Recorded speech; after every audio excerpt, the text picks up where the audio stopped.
प्रदेश और देश में हो गए। हर गरीब आदमी को कमजोर करना, किसान को कमजोर करना, उसकी सोच भारतीय जनता पार्टी ने आगे बढ़ानी शुरू कर दी। किसान को 3 काले कानूनों से मारने का काम किया। मेरे से पहले आकाश आनंद जी आपको बता रहे थे कैसे शेड्यूल कास्ट की रिजर्वेशन को खत्म किया जाए, कैसे उसको आपस में लड़ाया जाए, कैसे उसकी ताकत को, इसलिए सबको संगठित होकर के इसका विरोध करना चाहिए। जहां साथियों अपनी ताकत बढ़ानी सीखो, वहीं अब हरियाणा प्रदेश के अंदर जब चुनाव आए, जिस सरकार ने आपको मुश्किल दौर से गुजारने का काम किया, हरियाणा प्रदेश में भाजपा की सरकार बनने के बाद किस तरह से दोनों हाथों से इस प्रदेश को लूटा गया, कैसे हरियाणा प्रदेश के अंदर बड़े बड़े घोटाले किए गए, हजारों हजारों करोड़ रुपए के घोटाला करके प्रदेश को लूटने वाले लोगों को सबक मिले। इसके लिए संगठित होकर के भविष्य में विधानसभा का चुनाव जब आए तो इस बात का संदेश सरसा की जनता देने का काम करे कि जब भी विधानसभा का चुनाव होगा, सरसा जिले का एक एक कार्यकर्ता बहुजन समाज पार्टी और इंडियन का जहां 5 सीटों को कब्जाने का काम करेगा, वहीं भाजपा को, कांग्रेस को, एक को सत्ता से बाहर करेगा, एक को सत्ता से दूर करेगा। मुझे आप पे पूर्ण विश्वास और भरोसा है कि आप लोग लंबे समय से सरकार आपकी अनदेखी कर रही है। पहले कांग्रेस ने 10 वर्ष तक आपकी अनदेखी करी, अब भारतीय जनता पार्टी आपको अछूता मानती है।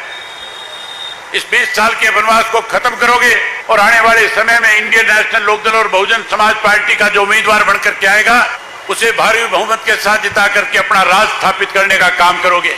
यहाँ साथियों इस राज्य में महंगाई बढ़ी, भ्रष्टाचार बढ़ा, कानून व्यवस्था खत्म हुई, नशा और अपराध बढ़ा, बेरोजगारी बढ़ी।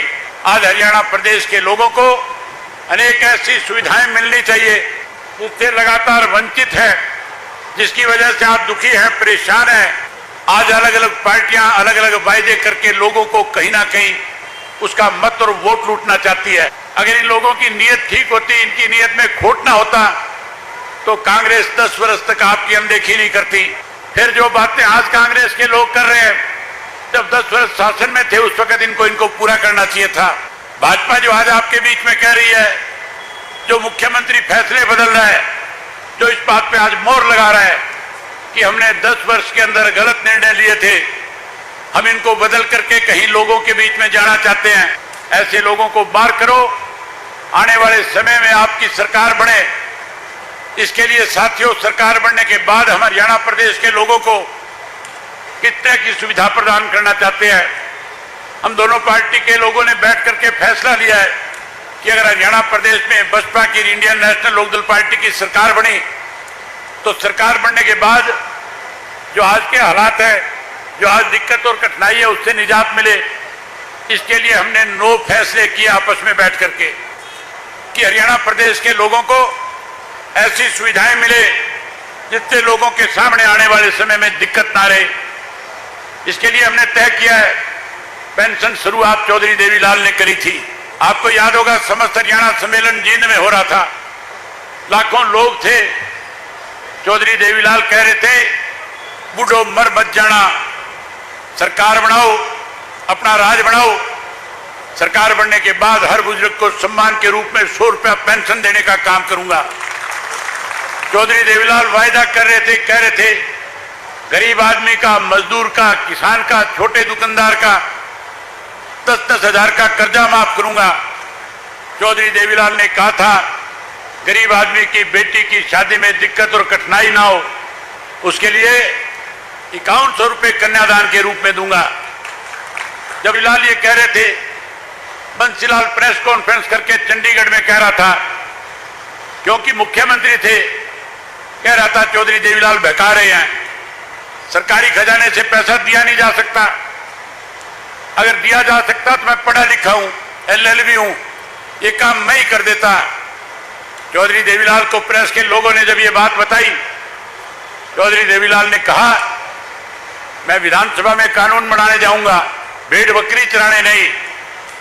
मेरी सरकार बनने के बाद अपने प्रिंसिपल सेक्रेटरी को आदेश दूंगा और कहूंगा जाओ लिख करके लेकर के आओ। कैबिनेट की बैठक में 100 रुपये पेंशन, नीचे लिखो 10,000 रुपये तक के किसान के, कमेरे के, गरीब के, छोटे दुकानदार के, मजदूर के कर्जे माफ, और उसके नीचे लिखो 5100 रुपये कन्यादान, और वो लिख करके लाएगा। मैं कैबिनेट से उसको मंजूर कराऊंगा और कैबिनेट से जब पास होगी तो नीचे दस्तखत कर दूंगा देवीलाल, और उसी वक्त लागू हो जाएगी।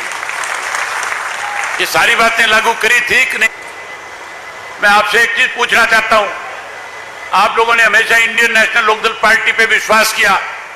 अरे इंडियन नेशनल लोकदल पार्टी के नेताओं ने जो बात हरियाणा प्रदेश के लोगों के साथ वायदे के रूप में करी, तो वो चौधरी देवीलाल का वक्त था, चाहे चौधरी ओम प्रकाश चौटाला इस प्रदेश के मुख्यमंत्री बने थे, जो बात आपके बीच में कह करके जाते थे, उस बात को चाहे किसी तरह का नफा और नुकसान हुआ, इस बात को पूरा करने का काम किया था। हम भी आने वाले समय में चौधरी देवीलाल जी की नीतियों को आगे बढ़ाएंगे।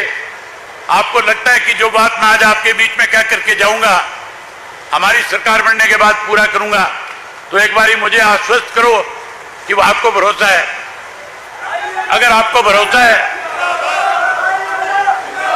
अगर आपको साथियों भरोसा है, तो मैं आपके बीच में वायदा करके जाता हूं, जो पेंशन चौधरी देवीलाल ने 100 रुपया बढ़ाई थी, हम उस पेंशन को 7500 रुपया करके अपने बुजुर्गों का मान सम्मान बढ़ाएंगे। जहां हम पेंशन बढ़ाएंगे, वहीं उसके साथ साथ बड़ी हैरानी की बात है कि हम बेरोजगार बच्चों को, जिनको रोजगार नहीं दे पाए, उनको भत्ता देने का काम करेंगे। बड़ी शर्म की बात है, भत्ते के रूप में कहते हैं 1200 रुपया, 12 पढ़ा हुआ बच्चा उसको देंगे। 1200 रुपये 2 दिन मजदूरी करने जाओ, 1200 रुपये घर में लेकर के आ जाते हो। वहीं उसके साथ साथ कहता है जो बीए पास है उसको 1500 देंगे, एमए पास है उसको 1800, 2000 देंगे।